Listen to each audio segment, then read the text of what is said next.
Hey guys, welcome back. This video is being recorded Tuesday, November 3rd, 2020. I hope that tomorrow morning when this video goes live, everyone is feeling well about the outcomes of tonight. Certainly those of you in the United States.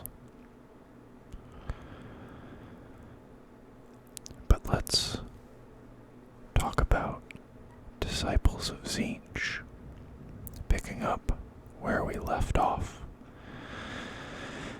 An eternal rivalry,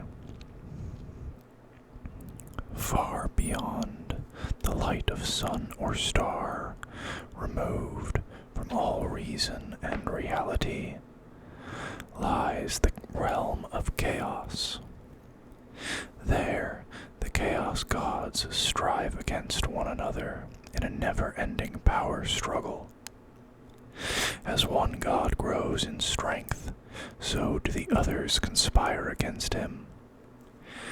Common cause will unite the disparate powers, but even then, each god angles to ensure that they emerge from the alliance in a better position than the others.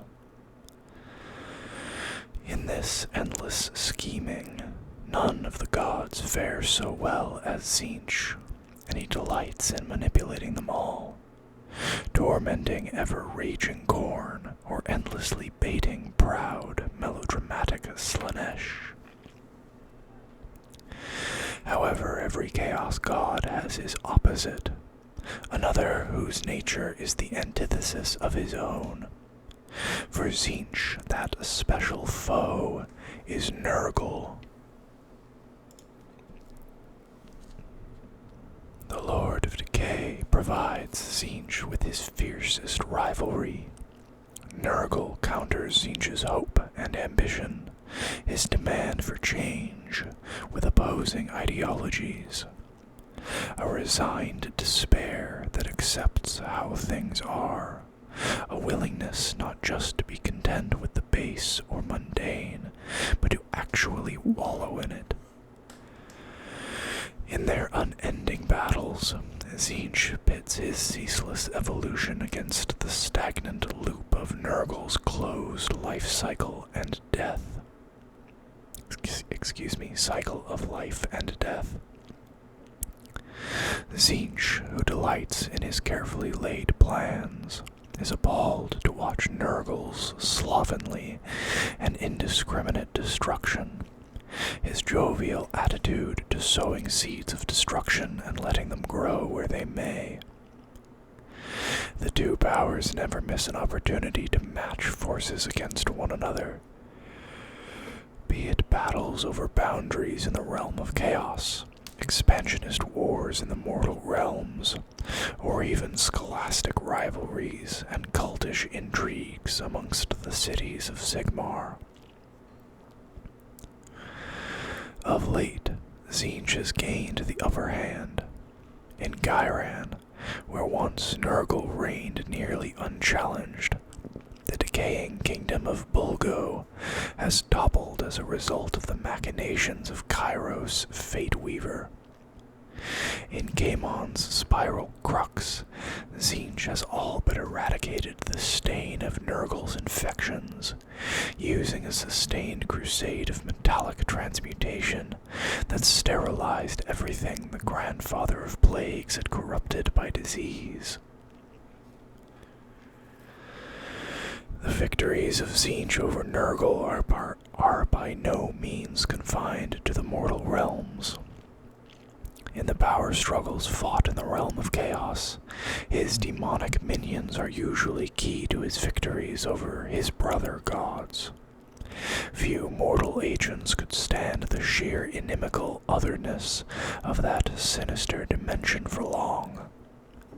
From beside Nurgle's great cauldron itself, the channeling aided the blue scribes in stealing a 7-volume set of tomes, listing cures for the plague god's most potent diseases, and on the borders of Nurgle's garden, the swamp of ages was crystallized during the war of slime and fire. Yet just as moons wax and wane, so too does the power balance between the rival gods of chaos. It does not all go Tzeentch's way. His minions dare not mention the disaster at Lamnagini, or the Night of Cataracted Eyes, during which so many of his demons were rendered blind by a supernatural plague that for a time Tzeentch himself contracted the same disease. The Great Game. The never-ending struggle of each of the Chaos Gods to gain dominion over the others is known as the Great Game, and Tzeentch loves it more dearly than any other pastime. To this most masterful of schemers, this game offers not just endless amusement, but also boundless opportunity.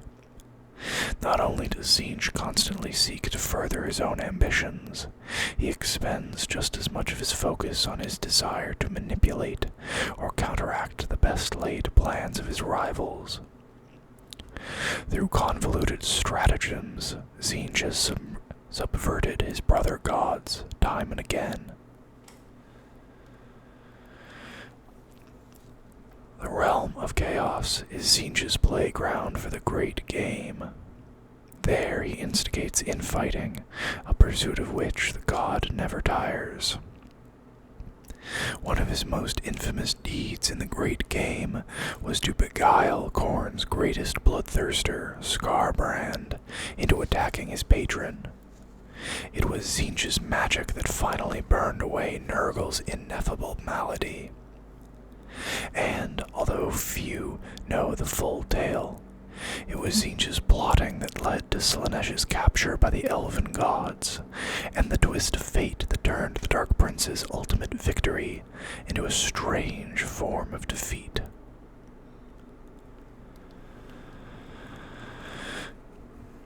The battles for control of the mortal realms have only added new challenges to the Great Game. Tzeentch's plots may be manifold, but none are simple. Reveling in complexity, Tzeentch's plans can appear contradictory to those few observers able to detect his influence, for he is patient and willing to wait long centuries for his obtuse intrigues to bear fruit. And the Challenger of Ways is fickle, prone to adding elaborate intricacies to his own plots, or even introducing obstacles to impede them. Indeed, the architect of fate rejoices in the construction of each plan as much as he revels in watching them unravel. Such counterintuitive twists baffle those who try to understand him, lending an edge of unpredictability to his plots that constantly confounds the foes attempting to preempt them. Across the realms, the Lord of Sorcery spins his impossibly complex webs of secrecy, and servants long embedded in the foundations of Sigmar's realm sow the seeds of madness and fear. Where Khorne and Nurgle seek to destroy and despoil the cities of the God King, Tzeentch plays a far longer game. In civilization there is subtlety, complexity, mechanism, and machination. Through cunning and manipulation, the Chaos God's power has blossomed in this age of reason and intrigue. As Sigmar's followers returned to the mortal realms, their ranks were infiltrated by demons and arcanites using doppelganger magic, eager to sabotage many of the new cities. Tzeentch's scions, foremost amongst them the Changeling and his fellow trickster demons, have led countless of the God King's faithful astray. Like a spark that ignites an inferno, these demons have fostered 100 new cults dedicated to magic, change, knowledge, and, ultimately, Tzeentch. By their hand, entire cities have already risen up in rebellion, casting their rulers into the flames of change.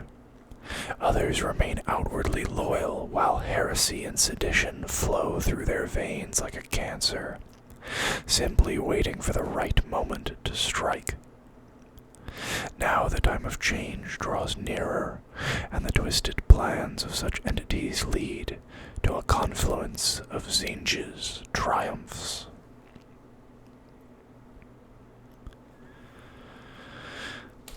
The Crystal Labyrinth. There is nothing that Tzeentch sets his iridescent eyes upon that he does not wish to seize for his own, to control and to manipulate, to change at his whim. So does the Architect of Fate sit at the center of the Crystal Labyrinth, like a spider on a web, forever hatching plots and sending them forth. Rivaling Khorne's vast domain in size, the Crystal Labyrinth's shimmering brilliance is a stark contrast to the Blood God's ruddy wastelands. Countless glittering pathways spring from the sprawling maze. Everywhere horrors scuttle about, using their magics to grow further crystal corridors. Fractal filaments inveigle their way into the dominions of the other gods, and in doing so, bind them all together in a web of causality. It is a place of mind-bending, sanity-shattering contradictions. Even to use the term labyrinth to describe it is to compare the roots of a simple seed to the tangled canopy of an ancient endless forest, caught in the grip of a permanent wildfire. Its corridors and bridges crisscross through space, time, and even thought, alight with magical potential and the energies of raw madness.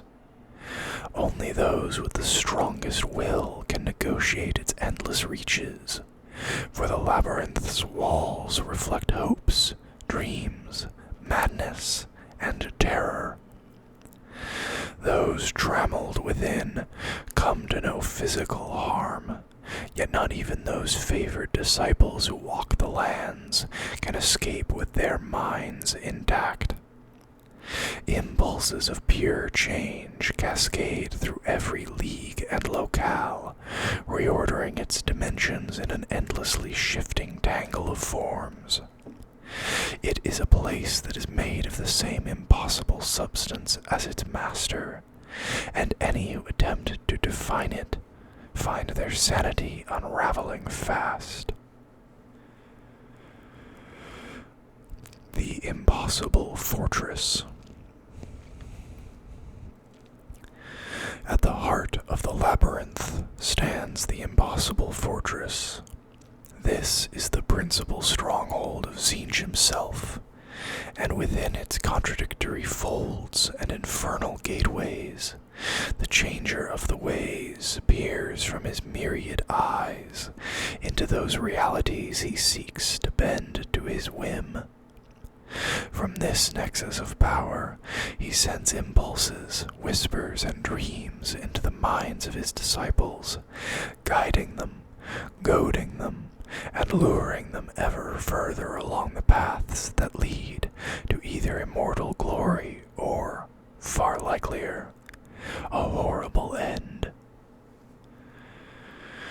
The exact appearance of the Impossible Fortress changes according to the beholder's aspirations. Some perceive it to be fashioned of the same crystal as the labyrinth that sprawls out around it, whilst others see walls of blue flame, flowing quicksilver, or gnarled azure stone. No matter the material, it is always in constant flux. Spires and towers writhe and burst from within its heart, only to collapse and be reabsorbed once more. Gateways, windows, and realm gate portals yawn open like mouths, screaming with cosmic dissonance before closing once more to vanish without a trace. The fortress's innards are no less confounding. Different passages and rooms obey different physical laws, or else exist in separate dimensions. What conventional thought deems up in one chamber might be down in another, or even an alternative state of being entirely, such as sorrow or the past. Those trapped inside are soon driven out of their wits, and once they succumb entirely, they collapse into an implosion of thought and form. Such victims are often reborn as familiars, given as both blessing and curse to the champions of Tzeentch in the 8 realms. There are rumors of one mortal finding a path through the maze and escaping back into the real world. A young girl accompanied by a small dog.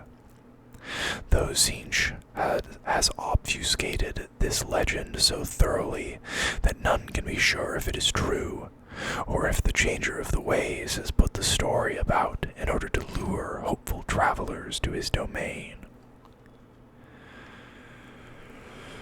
Even demons cannot easily endure the twisted horror of the impossible fortress. Only the Lords of Change can hope to navigate its corridors with any degree of success. As a result, no matter how distracted Tzeentch may be by the great game, he is never assailed in his stronghold. The other gods have lost too many minions in this way to waste their power again, and hence he is left undisturbed in his maniacal schemes to succeed, fail, and confound himself 1,000,000,000 times all over, and all at the same time. Scattered across the tangled outer regions of Tzeentch's domain is in the realm of chaos are 9 strongholds arranged in an ever-changing hierarchy. The fractal fortresses. Each of these kaleidoscopic spires is home to one of the 9 legions, known as the scintillating hosts, that Tzeentch favors at any given time, and each is ruled by its most powerful demon. There, the titular overseer receives commands from Tzeentch himself, and in turn relays their own version of those orders outward to the subordinate convocations, who compete to earn their god's approval and occupy one of the fortresses. The number of convocations is in constant flux, though it is never fewer than 9, and is always a multiple of that sacred number. Within the realm of chaos, Tzeentch's demons battle those of the other dark gods, staving off invasions or seeking to claim territory. Alliances are forged, broken, and forged again, yet none can weave in or out of such treaties with as much skill as the minions of the great schemer. Tzeentch covets the mortal realms, and his forces actively pursue hundreds of different plots, such as shifting the strands of fate, or covertly persuading mortal recruits to serve in arcane cults.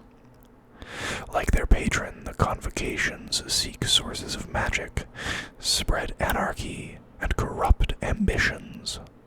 When illusion or manipulation fail, however, they resort to more direct methods, setting battlefields alight with volleys of spells and sheets of warp fire.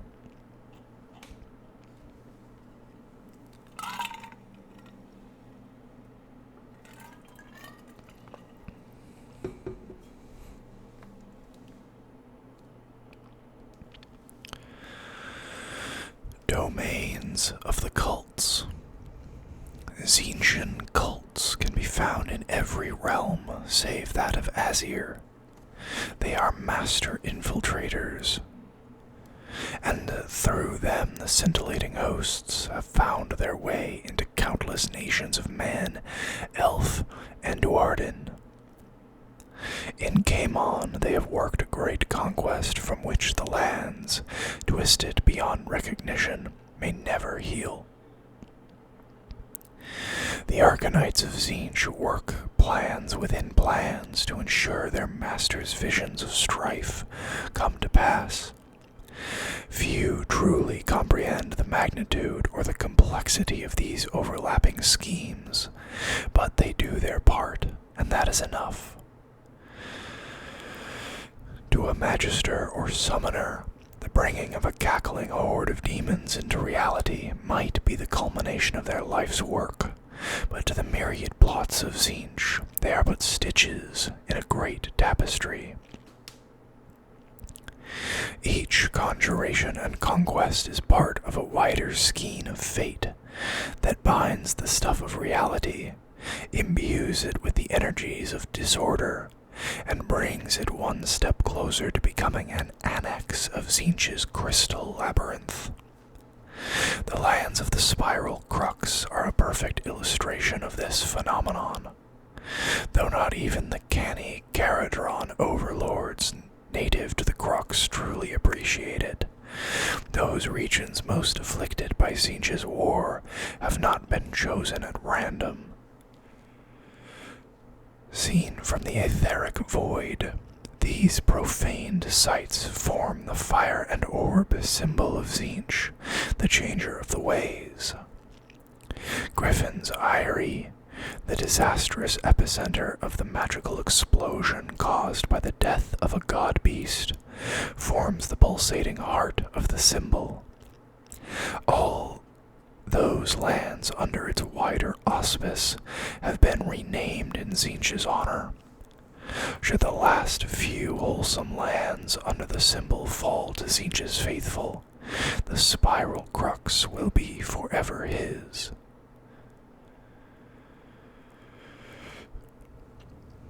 Aether War. One of the lesser-known consequences of the Necroquake was the scattering of the Aether Gold sky seams, which dictate the fortunes of the Caradron skyports. Of late, there has been a mad rush to claim them once more. This has led profiteering Dwarden fleets to sail into the territory of the Tzeentchian cults at the heart of the Spiral Crux. Barak Nar's quest for riches saw the Caradron Bjarnus Trog utilize an etheric force field to venture into the toxic skies controlled by the cult of the Transient Form. Battle was joined above the clouds as disc-riding Arcanites fought intrepid Dwarden for the bounty of the skies.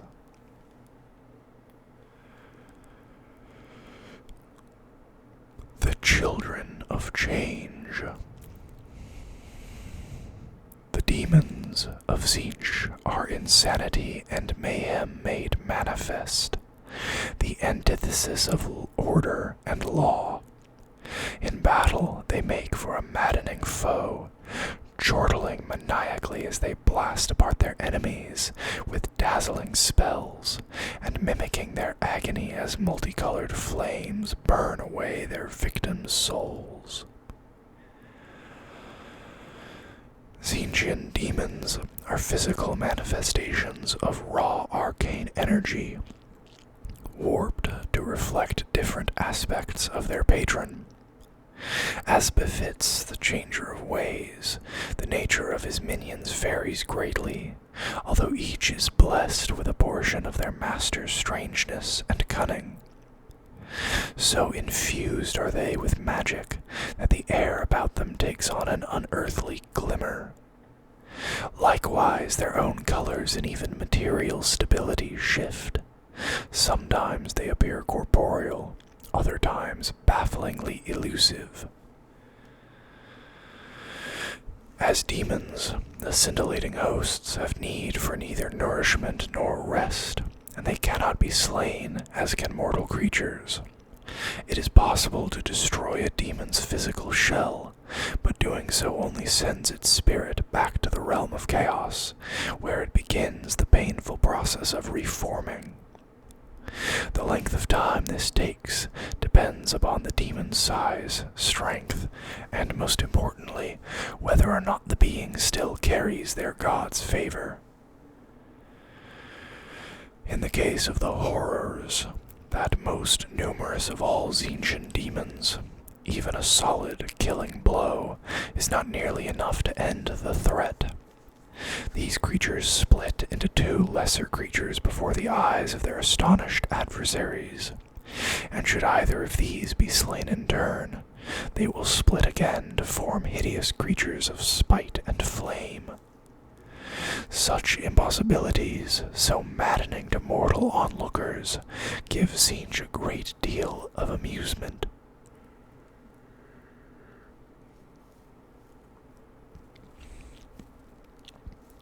It is difficult in the extreme for any one demon to hold Tzeentch's attention for long. The god is not inclined to rouse from his introspections in order to concentrate on a single iteration of his immensity. So immersed is he in his weighty schemes that it has been many ages since Tzeentch's physical form left the impossible fortress at the heart of the Crystal Labyrinth. There, in the sanctum of the hidden library, the great conspirator prefers instead to read the infinite skeins of fate, and to send forth his demonic legions to advance his ineffable plans. The fates of individuals, be they mortal or demonic, yield but the briefest flicker of interest or amusement before Tzeentch's attention moves elsewhere. Yet when taken together, the infinite complexities of every overlapping life, breaking soul, and unintended consequence forms a mosaic of disaster that the god finds eternally enthralling. In those areas rich in magic, the demons of Tzeentch can manifest more easily. They thrive on the etheric forces, as a human thrives on clean air and water. Without them, they cannot persist. Over the course of the Age of Chaos, the lands of the mortal realms, already rich in the stuff of magic as a result of their uncanny origins, became saturated with wild power. Since then, the demons of chaos have been able to take corporeal form long enough to cause havoc everywhere they appear, sometimes even for years at a time, provided they keep to the places where eldritch energies can be drawn from the air to sustain their unnatural physiques. Should Tzeentch ever complete his dominion over the lands, the realm of chaos and the mortal realms would become one and the same, and his demons would be able to exist there in perpetuity. The onrush of the demon legions of Tzeentch is a sight that can plunge the sane into raving madness. The very air shimmers with polychromatic colors as an outpouring of pure sorcery bursts above the oncoming masses. Capering pink horrors chortle as they advance, summoning mystic bolts from their strange, fluted fingers as easily as an archer would draw an arrow from his quiver. Sullen blue horrors grumble behind, wreathed in azure fires, while bright yellow brimstone horrors dance around their feet. Like strange living mushrooms born on clouds of superheated air, flamers bound by, mutagenic fire pouring from their twisted limbs as they roar and screech from their many mouths. The skies, meanwhile, are streaked black in the wake of burning chariots, each a fiery comet of destruction that sends warp flame cascading into the ranks of the enemy to twist flesh and metal into horrendous new shapes. With them come airborne shoals of predatory screamers that descend in stately, overlapping arcs to slash through the flesh of their prey with their bladed wings. Those who present a particularly delicious morsel of soul energy, perhaps because of their magical acumen or some supernatural strength from within, find themselves beset by dozens of these creatures at once, each frenzied with the need to clamp their toothy lamprey mouths upon the flesh of the gifted or the blessed. The lesser of Tzeentch's demons, the horrors, are created as slaves and given little autonomy. It is their lot to follow orders given by those of higher rank, although even to these Tzeentch has bequeathed an unquenchable, capricious streak. Other demons, however, are granted far more self-reliance. The Heralds are Tzeentch's lieutenants, though they may look little more than larger and more elaborate versions of pink horrors. They are blessed with cunning minds and devious ambition. On most occasions, it is they who lead the hordes. However, when the situation demands a true master of anarchy, one so steeped in the energies of Tzeentch that the air itself mutates and screams around it, a lord of change is dispatched to twist history to its master's whims. The greater demons, known as Lords of Change, are the most powerful of Tzeentch's immortal minions. These towering avian creatures are gifted near total freedom to pursue Tzeentch's goals. It is they who set champions, heralds, and cults on their courses, and it is they who most often direct the legions in complex and ever-changing plans. After Tzeentch issues commands to his armies, he contemplates their infinite effects. Gazing upon his creations with fascination, he is eager to watch his children plot, deceive, and manipulate even their own forces in order to further their ambitions.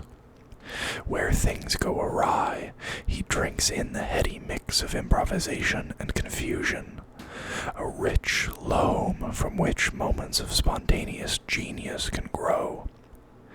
When things go exactly according to plan, the changer of the ways taps his long talons together in a strange mixture of satisfaction and anxiety. For a predictable outcome courts boredom, and there is nothing Tzeentch hates more.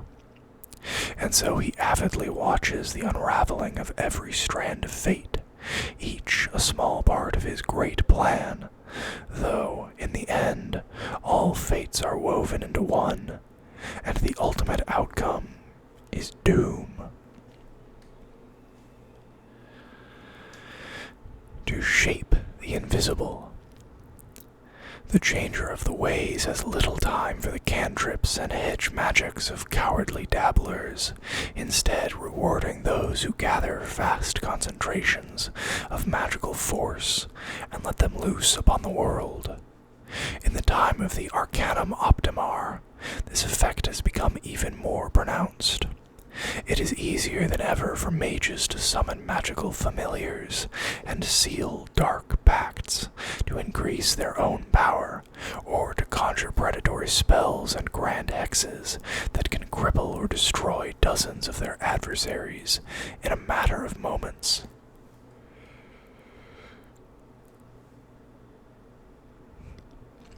Some of these spells gain notoriety or fame amongst the Arcanites, and will come easily to the scintillating hosts. These can see their mages attempt to prove their power of the ineffable by casting certain spells and invocations. Some wizards increase their arcane knowledge by conjuring a tome of eyes, a semi-real, outsized grimoire that appears on a pillar of magical flame. As the would-be scholar reads the forbidden spells from its burning pages, they are read in turn by the evil-looking orbs that stare out from it, their souls scrutinized and their secrets taken for later use. Others summon a burning sigil of Tzeentch. After years of keeping their allegiance secret, they revel in displaying their icon of their true patron. The sheer mutative power of this changed sigil will see all those around it horrifically mutated and twisted by chaos, though not always to their detriment. Only the bravest mages dare to summon a demonic simulacrum, the swirling magic they conjure taking form as an evil avian head of lords of change. These can tear the minds from the bodies of those nearby, leaving only drooling imbeciles. Woe betide the caster who stands too close, for the mind of a mage is the most delicious of all. And that is where we're going to end the video for tonight. I hope you guys enjoyed it. I hope I have helped make your day a little more relaxing. If you did enjoy it, please consider liking, subscribing, and sharing the video or the channel. It's huge for especially small channels to have videos shared. So if that's something you can do, I would really appreciate it. Otherwise, just keep watching videos as you find them. I'll see you guys next time. Bye-bye.